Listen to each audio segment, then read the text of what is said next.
Filmmaker Denis Villeneuve released 5 films in the 2010s that make it very easy to argue he's the decade's premier director, and his 2013 release Prisoners might be his strongest work to date.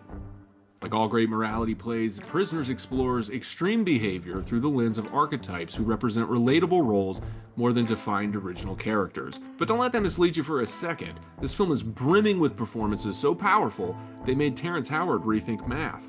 The heroes of this film are pushed to the edge because their dedication to uncovering truth is so pure, and the evil Prisoners contains is as unrelenting as it is unthinkably dark. Aaron Guzikowski's screenplay examines all shades of ethical gray and hands the viewer a mirror they're forced to look into and ask some very difficult questions. I called in friend of the show, therapist Ahmad Don't Charge Me by the Hour But, to help me absorb, review, and score Prisoners. Ahmad, welcome to the jungle. Thank you for coming. Thank you for having me. I've never been to the jungle or the Rainforest Cafe, so this is really. Well, I'd like to think we're a step above that, although we don't have appetizers. No, I've been fed nothing. An appropriate theme, perhaps, for the film. What did you think of the plot? I mean, this is a plot that never really stops unraveling. I mean, the last shot of the movie is a character presumably realizing he needs to go do something. I saw the runtime, and I knew this is not going to be a pretty simple A to B situation. I won't lie. Like 3/4 into the movie, I'm like, who did it? So I did suspect at some point it was probably the person it was revealed to be. Oh, interesting. And I enjoyed that. The film did a pretty decent job of like throwing like red herrings at you. Jake Gyllenhaal's character is in a hospital, right? He's approached by Maria Bello's character. I like how this movie is ending with like a very simple conversation. Yeah. I like the movies that end on a more conversational ending or like a somber note. What I feel like this plot does so well and kind of what caught me off guard is the third act contains these various tones that you don't see coming. There's a sort of, I guess what you call almost like a highway chase sequence, but it's not a chase sequence. It's just Jake Gyllenhaal's navigating at the end. He's the hero. He's sort of gotten what the hero needs to get, but you still feel like after everything they've been through, he still might not make it. He still might not get there. There's always this last. That is by far, I think, the most effective sort of use of suspense in the film. But if you had to designate maybe a score, 1 out of 10, what would you give the plot? Very rarely is anything a 10. A 7 is not a bad score. I would say, I just saw Ninja Turtles today, by the way, so that's your base. That's my base. That's a 10. Which Ninja Turtles? Can you identify which? The original, the 1990, there's a 35-year anniversary. So coming down from Ninja Turtles. I would give the plot okay, how about a 0.25? Is that too much? I'll allow it. No, I'll just do 8.5. I like a strong, confident answer. 8.5. It's locked in the book. We call that the Fellini score here. Next up is characters and performances. This is a movie that's got a few of those. Hugh Jackman, let's start with him. He plays Keller Dover. He sort of represents kind of the worst case scenario that you can find yourself in as the father, and he definitely does not represent himself well. You are a therapist. I'm curious if you had a gentleman like Keller come into your office and explain to you that he had a boy locked in a cupboard. I don't know. What advice would you give him? Stop. Let's say Keller Dover comes in and doesn't mention that he is imprisoning someone who is developmentally delayed, as best as we can tell. Just the worst case scenario. The point of the movie is what would you go? How far would you go if like the worst thing that could happen to you happened to you? We see the ultimate investment in a hunch. And like not taking no for an answer. You know what correlation and causation or circumstantial is. Again, I've never been in this guy's shoes, so they have this part of the movie that provides some insight into like his upbringing. His father, who was I think a guard at one of the prisons. Mm-hmm. I am curious to ask you, are we like led to believe that because of the nature of how violent this guy can be, that he had something to do with his father's death? everyone in this movie is sort of touched in some way by trauma, and we're kind of we're literally shown that in various ways. His sort of life motto of, prepare for the worst, or what is it, prepare for the worst and hope for the best. He's sort of a doomsday guy. He has this shelter in his basement built out, and so I think he just sort of operates on the extremes. That's kind of how I interpreted it. And the loss of his father was probably, you know, a real catalyst for that. And for anybody listening who obviously isn't familiar with the plot, I know we didn't so much break it down. Hugh Jackman plays a father whose daughter has been, who goes missing. And one of the neighbor's daughters also goes missing, Viola Davis and Terrence Howard's character's daughter. There's a character played by Paul Dano. Again, how did you put it pretty eloquently earlier describing his condition? Developmentally delayed Yes. with the IQ of a 10-year-old is what he was described as repeatedly. And his character's name is Alex Jones, so make of that what you will. Connect those dots. Regardless, played well by Paul Dano. Paul Dano has a career chalked with a lot, I don't want to say better performances, but just performances that demand a lot more of him. I'm a huge Paul Dano fan, but that's the circumstances that his character is a suspect in taking the kids, and Hugh Jackman's Keller really believes that he not only has done it but has information about the kids, and turns out in some ways to be correct. He is constantly walking this ethical tightrope of just flat out torturing Alex's character. And what's interesting is he becomes a sort of mirror that all the other characters have to look in, or not all of them, but most of them. Viola Davis, I think, is the most interesting performance out of the sort of supporting characters, because she has this scene where they reveal to her that they've been torturing Alex Jones. She sort of has these three different shades, this shade of fear and what's going on, and then this very motherly, sort of helping him, but then also then immediately sort of endorses Hugh Jackman, or at the very least lets him cook, as the kids would say. So I offer all that because I just want to give anybody who's listening who isn't familiar with the plot sort of a little bit more of a baseline, for what we're talking about here. We would be remiss if we did not talk about Jake Gyllenhaal, who plays Detective Loki. What did you think of him as the sort of white knight in this movie? I have to get this off my chest. The amount of weird references to Marvel and DC in this movie is insane. Loki, played by Mysterio, Wolverine, Taking the lead. Viola Davis, who is Suicide Squad, if I'm not mistaken. Rhodey, Terrence Howard, The Riddler himself. the Riddler himself, who is singing a Batman and Robin jingle at some point.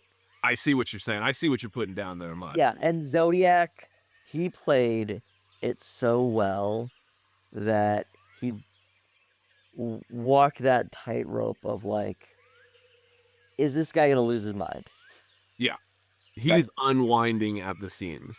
Yeah, like he's doing the things with his eyes. And I love that little tick. I'd have to watch the movie again to figure out what that tell indicates, but he's very clearly made that decision that when his character's thinking or responding to something, he has this like double blink that he does, and I think it's a really great decision. I think that the performance he gave of juggling between guy who wants to do the right thing and also this close to losing his shit. Just to go back to Hugh Jackman for just a second, there's this scene towards the end of the movie where the better Alex Jones, The smarter Alex Jones. Alex Jones is saying something about like his name. There's like this single tear that goes down Hugh's cheek, and I thought, God damn.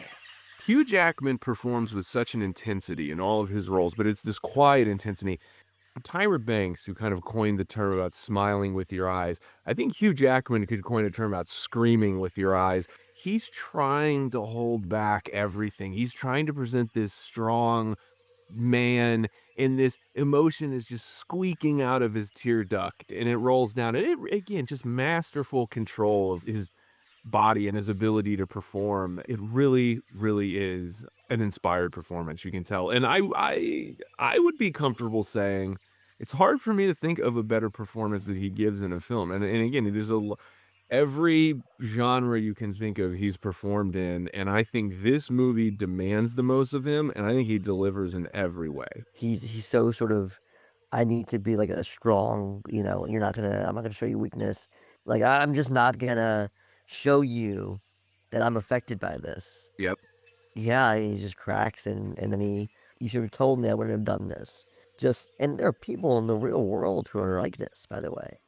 It's an Told extreme. It's an extreme representation, but I think that form of denial is really, really common. And when it comes down to, let's be honest, it's about what you're capable of. It's not, I don't think he's making a conscious choice to blame Detective Loki. I don't think he's capable in that moment of accepting the potential responsibility in the situation, or not even responsibility, but the reality of the situation.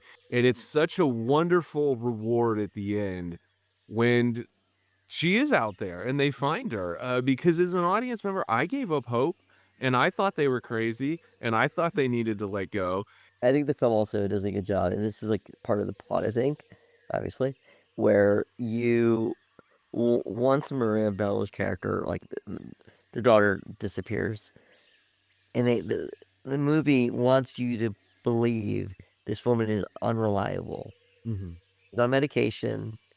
And with him, it's like he's hearing things from Paul Dano's character that Right. no one else hears. And you've got, Terrence Howard or whoever sort of like, are you sure is that what he said? Or, Constantly they're sort of questioning him, which is amazing because he's in the exact same situation. He's the yeah, other dad. He's the 1B to Hugh Jackman. yeah, only one of them is waterboarding and torturing a mentally challenged But to be fair, as Keller Dover hands Terrence Howard's character a crowbar and gives him the opportunity to release Alex Jones. And basically, by way of the instruction of his wife, he doesn't do it. I want to get a score from you because we're even starting to touch on some of the things that are going to be really fun to talk about with the theme. Characters and performances, what do you give this movie? I know you're resistant to give it a 10, but if let's go with a good 9. Never been a fan of Dylan Minnette. okay, take Yeah. that, Dylan. Although this is only episode 2, I know he's an avid listener of the show. Let's move on to the visual storytelling. This is a beautiful film. I mentioned that it was shot by masterful cinematographer Roger Deakins. This movie explores almost every shade of gray that there is ethically between these characters, and I think Roger Deakins does just as much with light and shadow in this movie. What stood out to you visually? Again, not a film guy in the way that you are. Um, th- A film lion, technically. this film, there are moments where I'm like, oh, this is like great visual storytelling. Some things that stick out to me were towards the end of the movie, Dano in the wooden box. Yes, His that little hole. eye, Yeah. the eye hole, right? Obviously the kind of the end with Jake driving the car, very Tokyo Drift. I don't know if that makes any sense to anybody. Let us This know is in the comments how much you like Tokyo Drift. Fast and the Furious 3, Tokyo Drift. I assume that's what. uh, yes, that's what I meant, and I've never seen any of the Fast movies. BTW. Let us know in the comments if a mod butt should watch all of the Fast and the Furious movies. But I'm curious to hear from you what your I what did you really appreciate about the visuals and the visual storytelling of this movie? In this episode, we're also talking about Sicario, which is another Denis and Roger Deakins joint. I really appreciate what they do. You know, when we talk about cinematography, it's easy to just sort of isolate or think about shots and think about memorable style. What this movie I think really does masterfully is it sort of marries all of these various visual cinematic techniques with the edit. There's a moment very early in the movie when the kids find the RV. They're playing on it and they're banging on it. You're always outside of it. And then right at the end, when the kids run away, there's just this little shot inside of the RV that's just slowly pushing towards this sort of frame within the frame of the back window. And you're watching the kids run away. And it's so haunting. And it's sort of this setup for then later, right sort of after the dinner party where the neighbors and the parents are, we just go outside and there's a very similar slow push in on a tree. Not that I would say, oh, this, if you just take a screen grab of that shot of the tree, that it's this memorable, beautiful image. But in that moment, the 180 that you feel this sense of dread, this sense of looming, and the only thing it's doing is being voyeuristic. There's Mm. nothing in the shot that's threatening.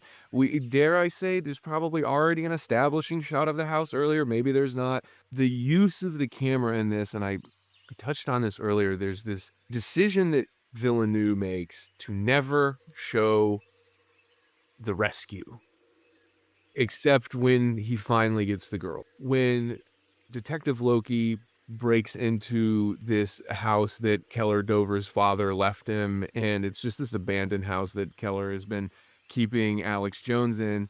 He finally hears him, and he's gonna. But it just sort of fades to black, and we know that he finds him, and we know that he gets him. What that does so well is when we get to the very last shot of the movie, and we know that Hugh Jackman is stuck, and we know that he has the whistle, and we can hear Loki hearing it, and right when he looks off and the movie cuts to black, that's perfect cinematography because it created this language this throughout the movie that you don't need to see the hero rescue to know the hero's going to rescue. Sense of satisfaction you get from not seeing something, and I think that's masterful cinematography just as much as creating a beautiful shot is masterful cinematography. But if you 1 out of 10, what would you give the visual storytelling? I I think on a third watch, I'd probably give it a higher score because there's a really good chance that if I watch this again, I'll give it a higher score. I gave, was it 8, 8.5, and then Eight and a 9. half, a 9. I'll give, because I trust you, Thank 7. A 7, okay. I'd offend Gosh, you me, for it to remember, go up. 7. It'll probably go up. But for right now, for episode 2, Denis Villeneuve, Ahmad Butt is locking in a 7. Yes, visual storytelling, 7, probably wrong, should be higher. Your opinion cannot be wrong, Mr. Butt. Moving along, use of sound. Uh, Uh, can I? please, May I discuss? the floor is yours. After many, many months of deliberation, I purchased a Sonos Arc. Today's episode sponsored by the Sonos Arc. This movie sounds fucking great. Yeah, Okay. It's always raining, yeah. kind of like the movie Seven. But that's a great connection. Yeah. There's a sense of tone Hmm? that again really evolves subtly over the movie. The movie starts with a very fun, atmospheric. I say atmospheric just because it's very natural. Everything's fine. And I said there's this shot of a tree that happens really early on that kind of injects this sense of dread. There's various just locations we find ourselves in, like all suspense movies. There's quiet moments. There's dark moments. I think if I had to describe the soundtrack in one word, it would be appropriate. What I really liked about the sound, but there are a lot of scenes in this movie, right, of Jake Gyllenhaal going to a place, sussing it out, looking through windows. There's always like a dog somewhere nearby barking. Um, I just felt like, man, it gave me the sense that he's like almost on a fool's errand. He's in a bit of a maze, honestly. Where are these bodies? Right. Where is he going? Mhm. Trying to find Polka Dot Man, also another Marvel reference. I just thought that even the scenes where there's not a lot going on still felt like stuff was going on. He's sort of stuck and lost, and he's trying.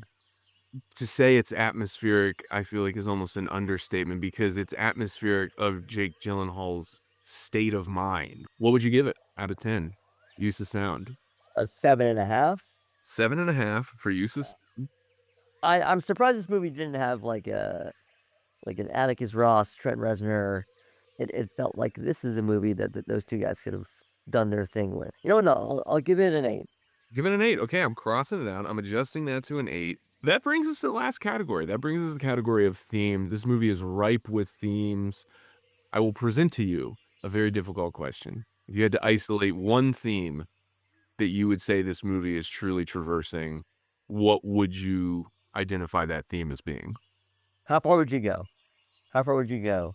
But I think why are we the way that we are? So for me, the theme, the worst part, the worst parts of ourselves are the things that we never resolved as we get older. Did we like heal from that trauma, or are we still very much informed by it? Are you embracing it or are you denying it? And not necessarily even consciously, but I feel like that's what Jake Gyllenhaal as the detective symbolically represents is this calculated embrace of the worst.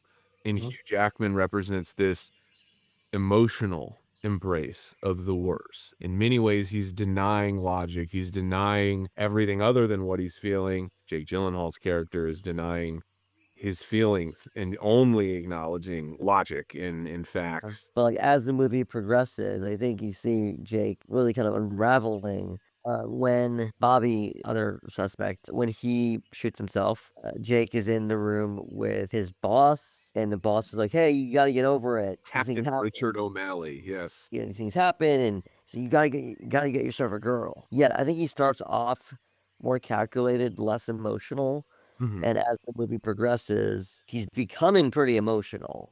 Oh, I think, yeah, and I think that that's the journey of the audience as well. In many ways, the opposite is happening with Hugh Jackman because much like us, he's learning more and more. He's learning what's happening contextually. He's feeling guilty. He's denying things.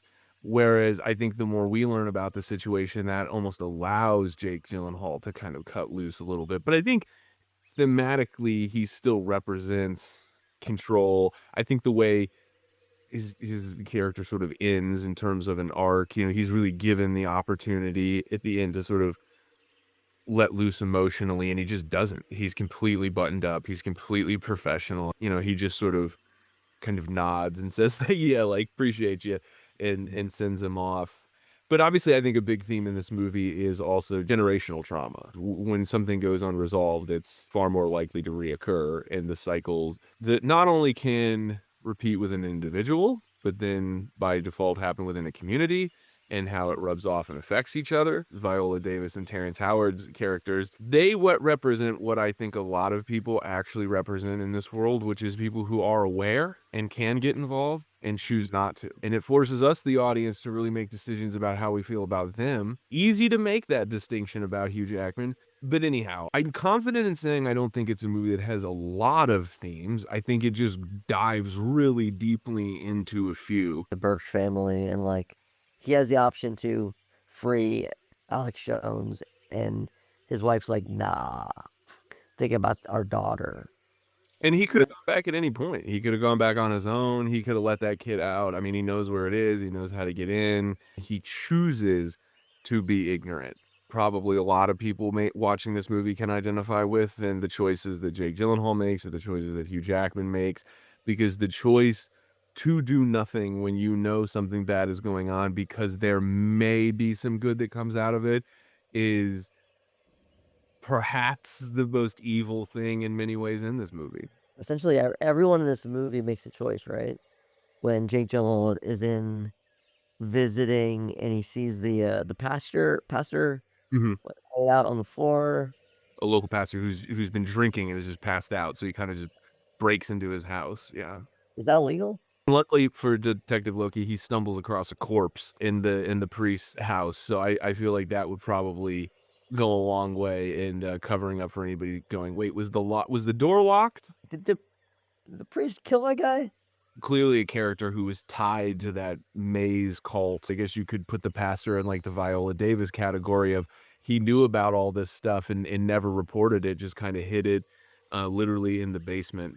Patrick Dunn is the priest. That's his name. Admits to killing after the man confessed to murdering 16 children for his war on God.